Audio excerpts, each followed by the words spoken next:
Hello students, आज जो बहुत ही इम्पॉर्टेंट बहुविकल्पी प्रश्नों को लेकर के आए हैं। ऑब्जेक्टिव क्वेश्चंस हैं और ये सभी बोर्ड के लिए बहुत ही इम्पॉर्टेंट है और सभी का हमारे यूट्यूब चैनल पे मोस्ट वेलकम है। चैनल का नाम है science simplified by Raghavendra Mishra.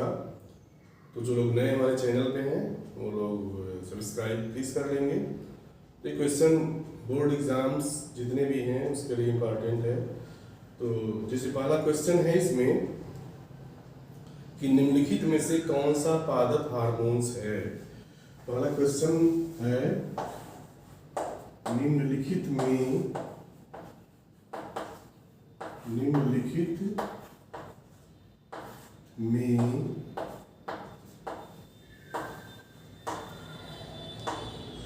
से कौन सा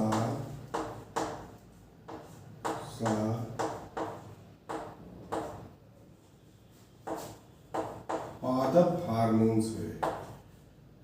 पादप हार्मोन्स है।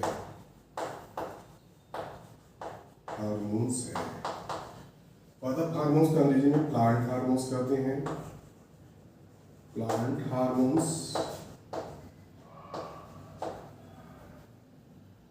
पादप हार्मोन्स कहते हैं। तो इसमें पहला ऑप्शन दे रहा है इंसुलिन।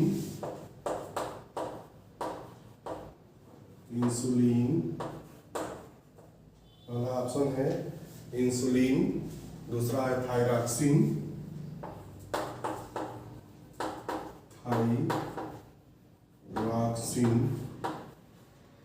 सेकेंड ऑप्शन है थायरॉक्सिन।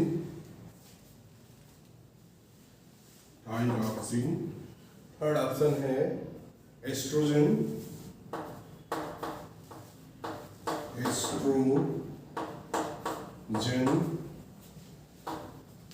अगला ऑप्शन है इसमें साइटोकाइनिन।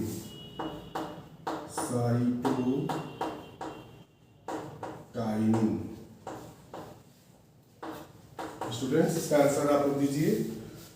क्वेश्चन फिर से हम रिपीट कर रहे हैं, निम्नलिखित में से कौन सा पादप हार्मोन्स है।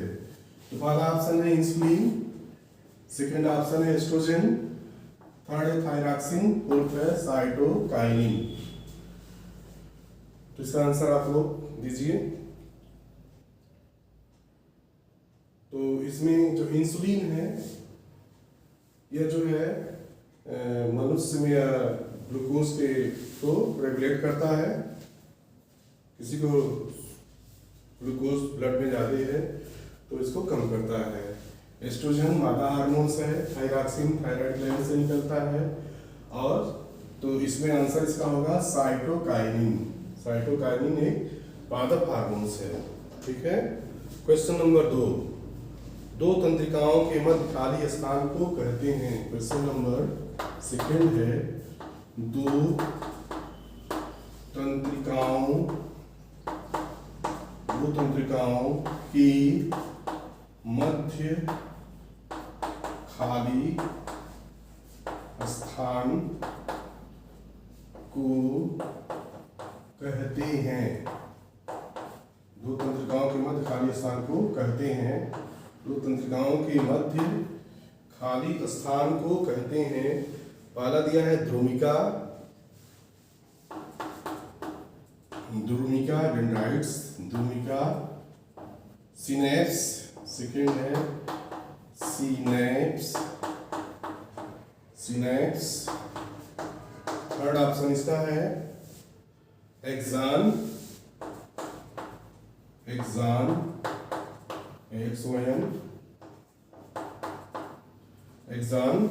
और आवेग, इम्पल्स आवेग। तो दो तंत्रिकाओं के मध्य खाली स्थान को कहते हैं। स्टूडेंट्स, का आंसर आप लोग दीजिए। क्योंकि बोर्ड की तैयारी सबकी हो गई होगी, रिवीजन के लिए हम ऑब्जेक्टिव क्वेश्चन बहुत इंपॉर्टेंट जो है बोर्ड के लिए दे रहे हैं। तो दो तंत्रिकाओं के मध्य खाली स्थान को कहते हैं सिनेप्स कहते हैं। क्या कहते हैं? सिनेप्स कहते हैं।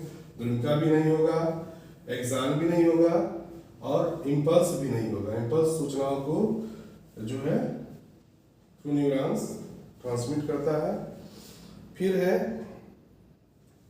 सेकंड क्वेश्चन हो गया, पहला क्वेश्चन हो गया निम्नलिखित में से पादप हार्मोन्स कौन सा है? Insulin, thyroxine, estrogen, cytokinin. तो साइटोकाइनिन पादप हार्मोन्स है। Auxin, gibberellin, cytokinin, abscisic acid, ethylene, ये सब पादप हार्मोन्स हैं।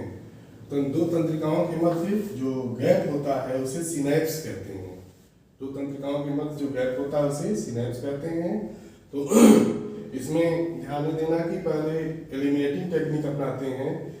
कौन सा आंसर नहीं हो सकता है पहले उसको दिमाग में सोचेंगे, और जो 3 नहीं होगा तो चौथा जो बचेगा वह इसका आंसर हो जाएगा।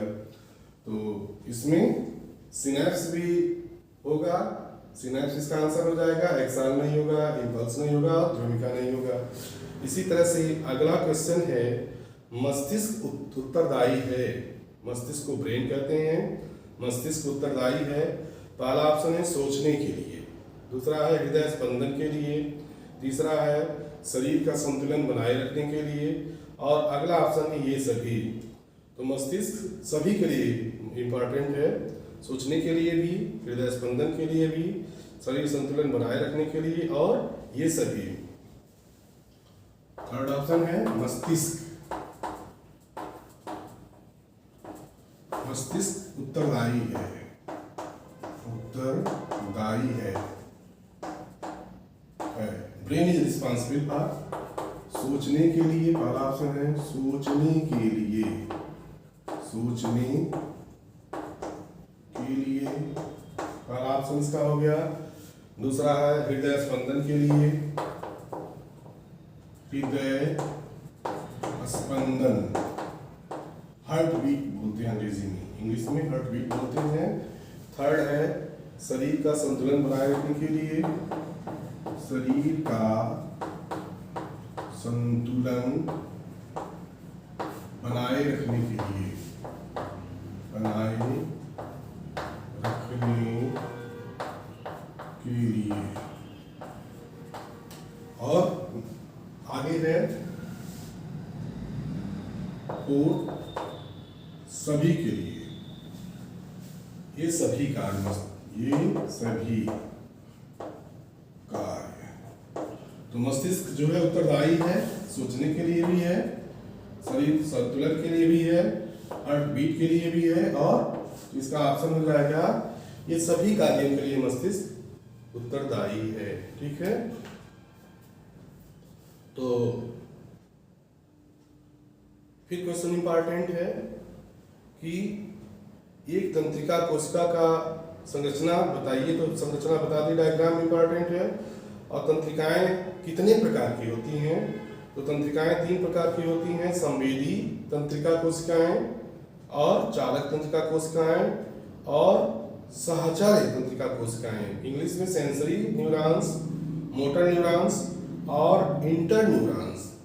तो सेंसरी न्यूरॉन्स जो होती हैं, संवेदी तंत्रिका कोशिकाएं संवेदी अंगों में स्थित होती हैं, और ये आवेग को एकत्रित करती हैं, आवेग को एकत्रित करती हैं, और सूचनाओं को स्पाइनल कार्ड तक ले जाती हैं, ब्रेन तक ले जाती हैं। मोटर न्यूरॉन्स होती हैं, ये कोशिकाएं तंत्रिका कोशिका प्रतिक्रियाओं के आवेगों को केंद्रीय तंत्रिका तंत्र से हो करके पेशियों तक पहुंचाती हैं। सहचर जो होती हैं, ये तंत्रिका कोशिकाएं चालक तंत्रिका कोशिकाओं के बीच में समन्वय स्थापित करती हैं। फिर क्वेश्चन है कि अलैंगिक जनन मुकुलन द्वारा होता है। अलैंगिक जनन मुकुलन द्वारा होता है। तो पहला इसमें विकल्प दे रहा है अमीबा, दूसरा दे रहा है यीस्ट, तीसरा दे रहा है प्लाज्मोडियम, और लिस्मानिया। तो अलैंगिक जनन एक प्रकार का प्रजनन का प्रक्रिया है जो कि छोटे जीवों में पाया जाता है, माइक्रोब्स में पाया जाता है। तो अलैंगिक जनन मुकुलन के द्वारा होता है, ईस्ट में होता है। इसमें होता है ईस्ट में, इसको हम लोग मिटा रहे हैं।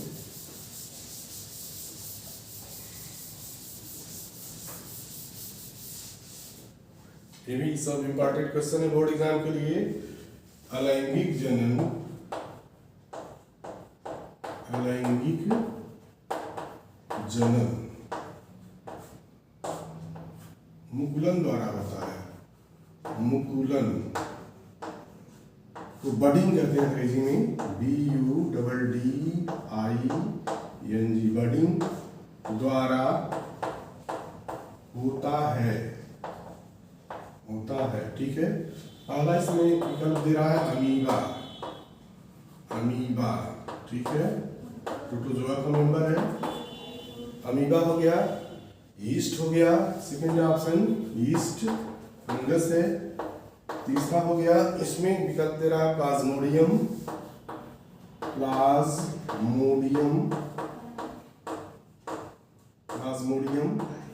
चौथा ऑप्शन इसमें दे रहा है लिस्मेनिया,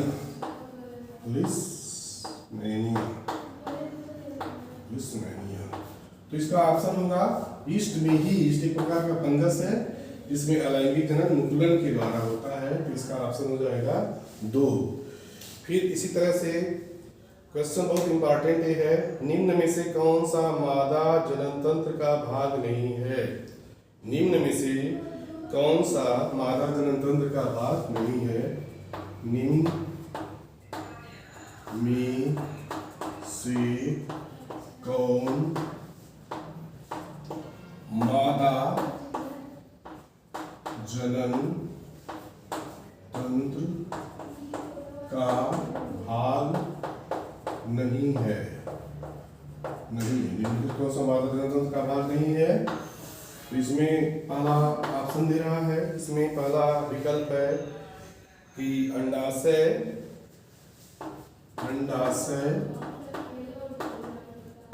ठीक है। सेकंड इसमें ऑप्शन है गर्भाशय, यूट्रस बोलते हैं अंग्रेजी में, ओवरी बोलते हैं अंडाशय को। थर्ड ऑप्शन इसमें दे रहा है डिंब वाहिनी,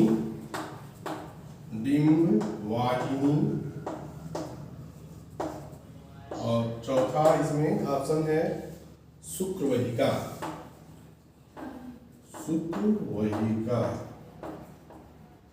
तो पहला भी अंडाशय, गर्भाशय, डिंब वाहिनी सब मादा जनन तंत्र के भाग हैं, शुक्रवाहिनी मादा जनन तंत्र का भाग नहीं है। ये सब बोर्ड के लिए बहुत ही इंपॉर्टेंट क्वेश्चन है, एनसीईआरटी से ही क्वेश्चन है सब। फिर आगे क्वेश्चन है परागकोश में होते हैं, क्वेश्चन है परागकोश में होते हैं, परागकोश में होते हैं स्टूडेंट्स। ऑप्शन है परागकण, पहला ऑप्शन है। दूसरा है इसमें बाह्य दल,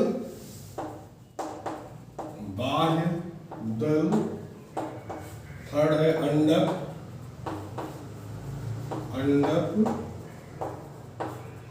और फोर्थ है बाह्य दल हो गया, परागकण हो गया, अंडक हो गया और अंडाशय। चौथा ऑप्शन इसमें दे रहा है अंडाशय। तो परागकोश को एंथर कहते हैं, परागकोश में परागकण पाए जाते हैं। परागकोश की संरचना जो है मेल फ्लावर का जो होता है उसका पार्ट है, ठीक है, जिसे बोलते हैं एंड्रोसियम। इस तरह से ये है एंथर, परागकोश कहते हैं, इंग्लिश में परागकोश कहते हैं। इसको जब डिसेक्ट करेंगे तो छोटे छोटे पार्ट इसमें पाए जाएंगे। सिंगल जो है पॉलन ग्रेन्स बोलते हैं इसको, परागकण कहते हैं। तो ये सब क्वेश्चन बहुविकल्पी के क्वेश्चन है, ऑब्जेक्टिव टाइप के क्वेश्चन है जो बोर्ड एग्जाम्स के लिए बार बार करें, बहुत ही इंपॉर्टेंट है। तो प्लीज सब लोग इसको देख के ही जाना। फिर कह रहे हैं अलैंगिक जनन की अपेक्षा लैंगिक जनन से क्या लाभ है? अलैंगिक जनन की अपेक्षा लैंगिक जनन से क्या लाभ है?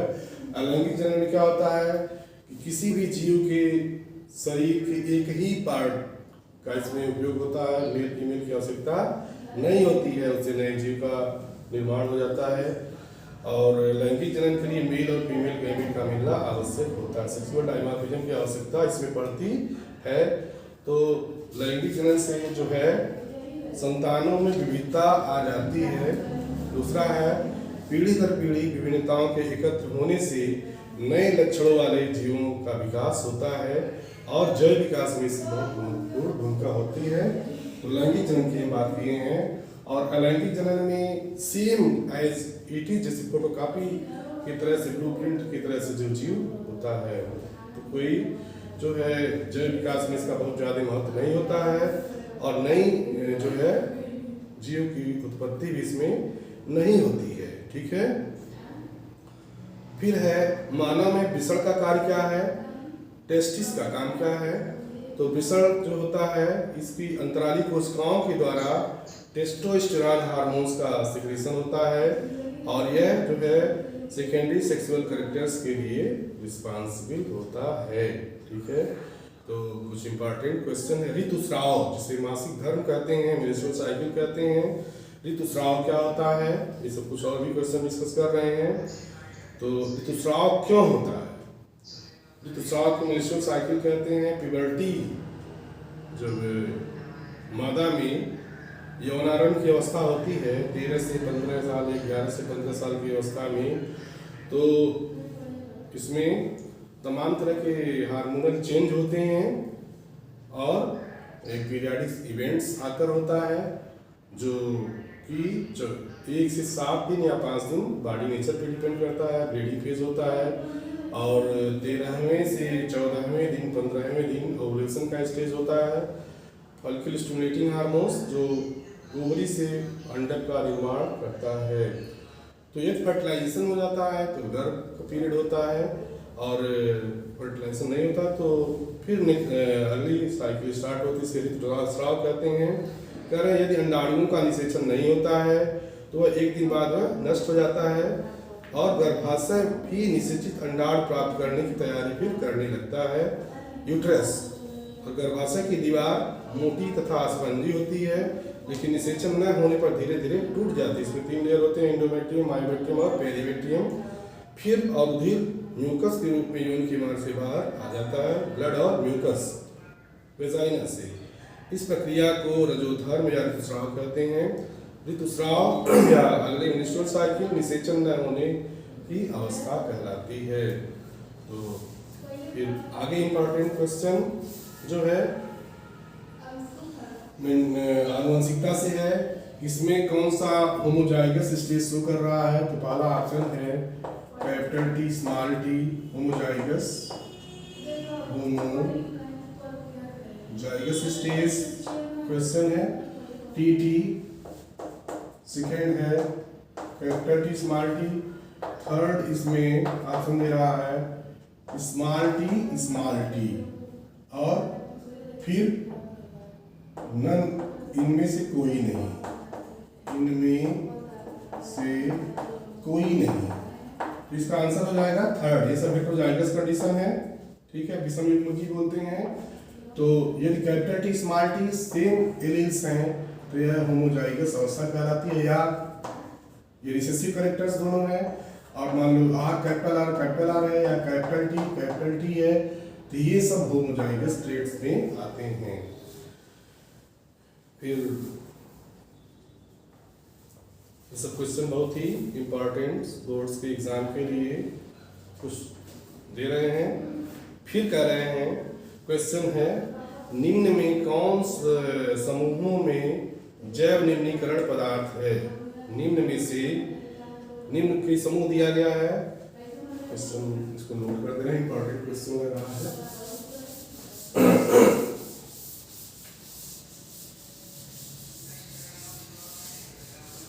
क्वेश्चन है निम्न में से कौन से समूहों में केवल जैव निम्नीकरण पदार्थ है। जैव निम्न समूहों में जैव निम्नीकरण पदार्थ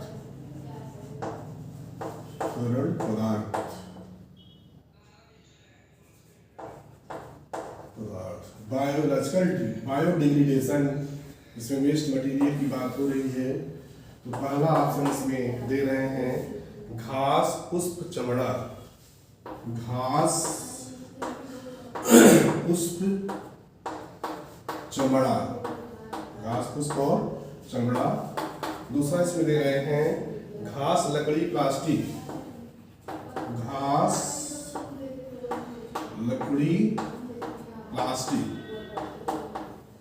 घास लकड़ी और प्लास्टिक। थर्ड ऑप्शन इसमें है फलों के छिलके, केक व नींबू का रस। फलों के छिलके, केक, नींबू का रस। ठीक है, फलों के छिलके, फलों के छिलके, छिलका जो होता है फलों का हम लोग यूज करते हैं।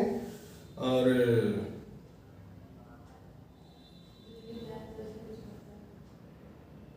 केक लकड़ी एवं घास, केक लकड़ी एवं घास। ठीक है, केक लकड़ी एवं घास, केक लकड़ी एवं घास, केक लकड़ी एवं घास। तो जो है जितने भी वेस्ट मटेरियल होते हैं दो तरह के होते हैं। एक तो बैक्टीरिया के द्वारा डिकम्पोज कर दिए जाते हैं, जिसे जैव निम्नीकरण पदार्थ कहते हैं, बायोडिग्रेडेबल कहते हैं। Bio DEGREDAB, biodegradable waste material, waste material. और दूसरा जो होता है जो डिकम्पोज नहीं होता है वह पॉल्यूटेंट का कारण बनता है, पॉल्यूशन काज करता है। तो इसे non biodegradable, biodegradable waste material कहते हैं, वेस्ट मटेरियल कहते हैं जो डिकम्पोज नहीं होता है। तो इसमें सबसे बेस्ट ऑप्शन छांटना है। तो प्लास्टिक इसमें डिकम्पोज नहीं होता है, और घास पुष्प तो हो जाता है, चमड़ा भी बहुत लंबे समय में डिकम्पोज होता है, कुछ नहीं हो पाते हैं। फलों के छिलके, केक, तो इसमें जो सबसे इम्पॉर्टेंट है केक भी है, लकड़ी भी है और घास भी है।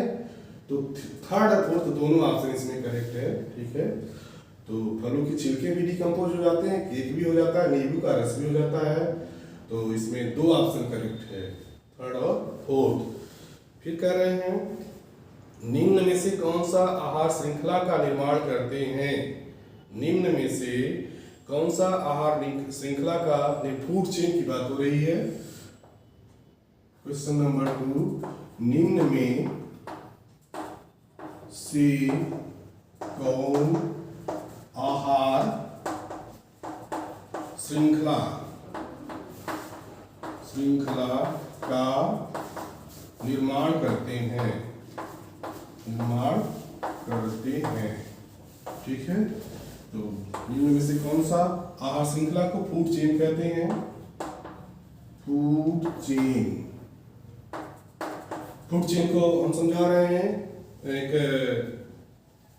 ऐसा जीवों के भोज्य पदार्थ लेने का क्रम होता है कि जो प्रोड्यूसर होते हैं, ग्रीन प्लांट होते हैं, जो सूर्य से अपनी ऊर्जा प्रकाश संश्लेषण के दौरान प्राप्त करते हैं, उस पे शाकाहारी निर्भर होते हैं, शाकाहारी पे मांसाहारी होते हैं, मांसाहारी पे सर्वाहारी। तो इसमें जो ऑप्शन दे रहा है कि घास, बकरी, मानव।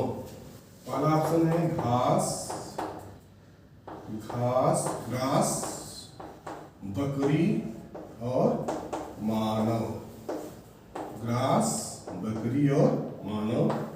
सेकंड ऑप्शन इसमें कह रहे हैं कि घास, बकरी, मानव हो गया पहला ऑप्शन। घास, गेहूं, आम। घास, ग्रास, गेहूं और आम। थर्ड ऑप्शन इसमें कह रहे हैं कि बकरी, गाय, हाथी। बकरी, गोट, गाय और हाथी। नेक्स्ट इसमें बोल रहे हैं घास, मछली, बकरी। घास, मछली किस बकरी। तो इसमें सबसे एप्रोप्रिएट आंसर छांटना है। तो घास हो गया, प्रोड्यूसर हो गया, क्या हो गया? प्रोड्यूसर, उत्पादक। उत्पादक जो सन से रेडिएंट एनर्जी के थ्रू अपना भोजन प्रकाश संश्लेषण के थ्रू बनाता है। प्रकाश संश्लेषण, थोड़ा सा तर्क भी लगाना है। फोटोसिंथेसिस के थ्रू भोजन बनाता है, ग्लूकोज बनाता है। तो इसमें हो गया घास, ग्रास बोलते हैं, और घास को बकरी खाती है, गोट। बकरी को मनुष्य खाता है, मनुष्य खाता है। तो एक रिलेशन बन गया, प्रोड्यूसर ग्रीन प्लांट, ग्रास हो गया, सूर्य से ऊर्जा लिया, और इस पे इसको फीड किया बकरी, और बकरी को मनुष्य। तो भोजन जो होता है एक दूसरे से कोरिलेटेड है, इसे फूड चेन कहते हैं, खाद्य श्रृंखला कहते हैं। इसका ऑप्शन हो जाएगा जो है घास, पहला ऑप्शन हो जाएगा घास, बकरी और मानव।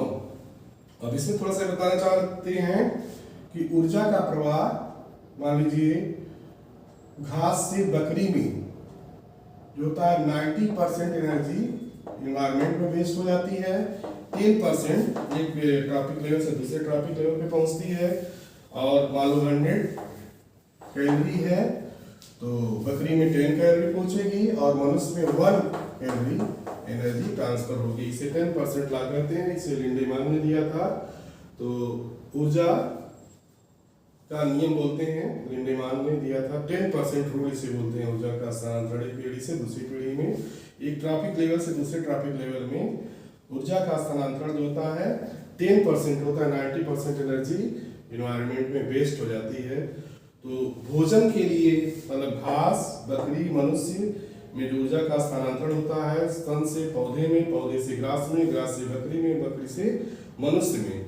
तो सब तीनों चारों एक दूसरे से कोरिलेटेड हैं, इस तरह चेन बन जाता है, इसे खाद्य श्रृंखला कहते हैं। अब बहुत इंपॉर्टेंट क्वेश्चन है, थोड़ा सा रीजनिंग बेस्ड क्वेश्चन है। निम्न में से कौन पर्यावरण के मित्र कहलाते हैं? निम्न में से कौन से पर्यावरण के मित्र कहलाते हैं? तो पर्यावरण का मतलब हमारे चारों तरफ का जो आवरण होता है वह इसके अच्छे और बुरे के लिए हम ही लोग रिस्पॉन्सिबल है, मनुष्य रिस्पॉन्सिबल है। इसमें कह रहे हैं कि पर्यावरण के मित्र, पहला ऑप्शन है बाजार जाते समय सामान के लिए कपड़े का थैला ले जाना। बाजार से सामान लाने के लिए प्लास्टिक के बैग लटका के ले जाते हैं, तो कह थैले का कपड़ा ले जाना, कपड़े का थैला ले जाना। कार्य समाप्त हो जाने पर लाइट, बल्ब, पंखे का स्विच ऑफ कर देना। माँ के थर्ड ऑप्शन है माँ द्वारा स्कूटर से विद्यालय छोड़े जाने के बजाय तुम्हारा विद्यालय तक पैदल ले जाना, तुम्हारा विद्यालय तक पैदल जाना, और उपरोक्त सभी।